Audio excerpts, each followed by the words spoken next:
আসসালামু আলাইকুম, কেমন আছেন বন্ধুরা? আশা করছি আল্লাহর রহমতে অনেক ভালো আছেন। আমিও ভালো আছি বন্ধুরা। এখন তো শীতকাল, বিভিন্ন রকমের ভর্তা দিয়ে গরম ভাত খেতে ভালোই লাগে। তো বন্ধুরা, আজকে নিয়ে এসেছি আমি কুচো মাছ আর কি, চাঁদা মাছ বলে এদিকে। আমাদের এখানে অনেক বিল আছে নড়াইলে, সেই বিল থেকেই ধরে জেলেরা। সেই মাছ আর কি, চাঁদা মাছ ভর্তা দেখাবো গরম ভাতের সাথে খাওয়ার জন্য। অনেক টেস্টি বন্ধুরা, তো দেখতে থাকেন। এই যে আমি নিয়েছি, দেখেন, চাঁদা মাছ। অনেক টেস্টি, কিন্তু ছোট মাছের বন্ধুরা অনেক উপকার। চোখের জ্যোতি বাড়ানোর ক্ষেত্রে ছোট মাছের জুড়ি নেই বন্ধুরা। অনেক পুষ্টিকর এই ছোটো মাছগুলো, তো জানেন। ছোট মাছের গুণাগুণের তো শেষ নেই বন্ধুরা। এই যে নিয়েছি সরিষার তেল, একটু কাঁচা জিরা, একটু সরিষা, আর ধনেপাতা, পেঁয়াজ, আর গোটা রসুন নিয়েছি বন্ধুরা। আর রেখেছি সরিষার তেল ভর্তার জন্য। মাছগুলো সুন্দর করে লবণ দিয়ে ধুয়ে নিচ্ছি বন্ধুরা। লবণ দিয়ে ধুয়ে নিলে বন্ধুরা মাছের আষ্টে গন্ধটা থাকে না। যে সুন্দর করে ছোট মাছ, এই জন্য ঝুড়িতেই ধুয়ে নিচ্ছি এইভাবে। এখন মাছগুলো আমি ভাজবো, লবণ আর হলুদ দিয়ে মাখিয়ে নিব বন্ধুরা। এই যে মাখিয়ে নিয়ে সুন্দর করে মাছগুলো ভেজে নিব। যেহেতু বন্ধুরা ছোট মাছ, এই জন্য একটু ভালো করে ভেজে নিতে হবে, তা নাহলে কাটার জন্য ভর্তাটা খাওয়া যাবে না। এই যে আমার তেল গরম হয়ে গেছে, মাছগুলো ভেজে নিচ্ছি।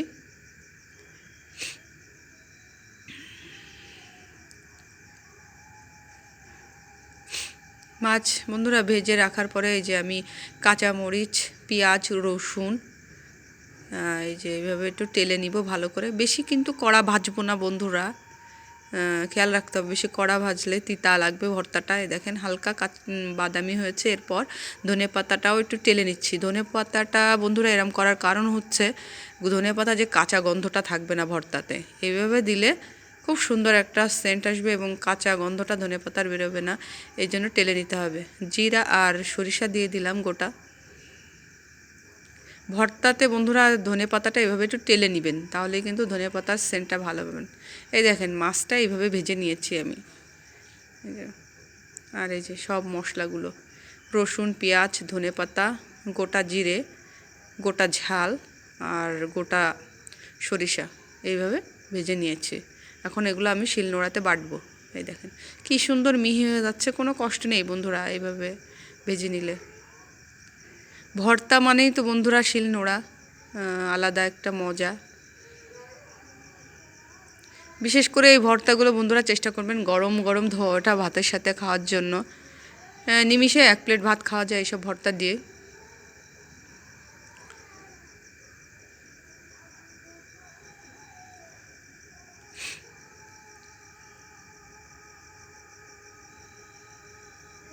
যে এবার পেঁয়াজ, রসুন, ধনে পাতা ওগুলো বেটে নিচ্ছি একসাথে আর কি, বেটে নিচ্ছি। এই যে বাটা হয়ে গেছে বন্ধুরা। এখন একটু ভর্তাটা মাখাবো, একটু লবণ দিচ্ছি পরিমাণ মতো। বন্ধুরা খেয়াল রাখতে হবে, ভাজার সময় যেহেতু মাছে লবণ দিয়েছি আমি, এখন অল্প লবণ দিতে হবে। এই যে আর সরিষার তেল পরিমাণ মতো। বেশি লবণ দিলে কিন্তু আবার লবণ হয়ে গেলে খেতে পারা যাবে না, এই জন্য এই দিন খেয়াল করতে হবে বন্ধুরা। একটা টিপস আছে, যারা সরিষার তেল এমন কাঁচা খেতে না পছন্দ করেন, তারা যখন পেঁয়াজ রসুনটা ভাজবো, তখন ওই ভাজাটা সরিষার তেল দিয়ে ভাজলে কিন্তু সরিষার তেলের কাঁচা গন্ধটা আর বের হবে না। এইভাবে কাঁচা ডাইরেক্ট না দিলে পেঁয়াজ রসুনের সাথে একটু বেশি করে দিয়ে ওইভাবে ভর্তাটা মাখানো যায়, তাহলে গন্ধটা আর বের হবে না সরিষার তেলের। এই যে বন্ধুরা আমার ভর্তা রেসিপি রেডি। চুনো মাছ অর্থাৎ চাঁদা মাছের ভর্তা, খুব টেস্টি। তো বন্ধুরা আমার এই ভর্তাটা কেমন লাগলো লাইক কমেন্টস করবেন, আর আমার চ্যানেলটা সাবস্ক্রাইব করে বেল আইকনটা ক্লিক করে রাখবেন বন্ধুরা। আর কমেন্টস তো করবেই বন্ধুরা। আর সবাই চেষ্টা করবেন এইভাবে পুষ্টিকর মাছ ভর্তা আর কি, পরিবারের সবাই মিলে খাওয়ার জন্য।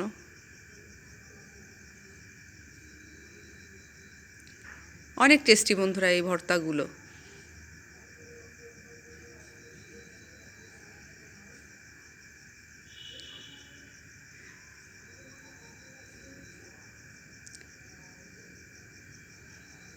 বন্ধুরা, আমি একজন গৃহিণী, আর কি কাজের সংসার সামলিয়ে এই কাজগুলো করি শুধু আপনাদের মাঝে তুলে ধরার জন্য।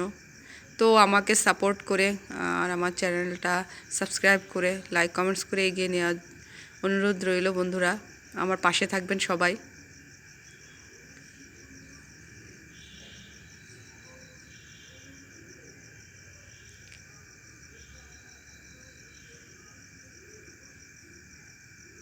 তো বন্ধুরা, সবাই ভালো থাকবেন, সুস্থ থাকবেন, সবার জন্য রইল শুভকামনা।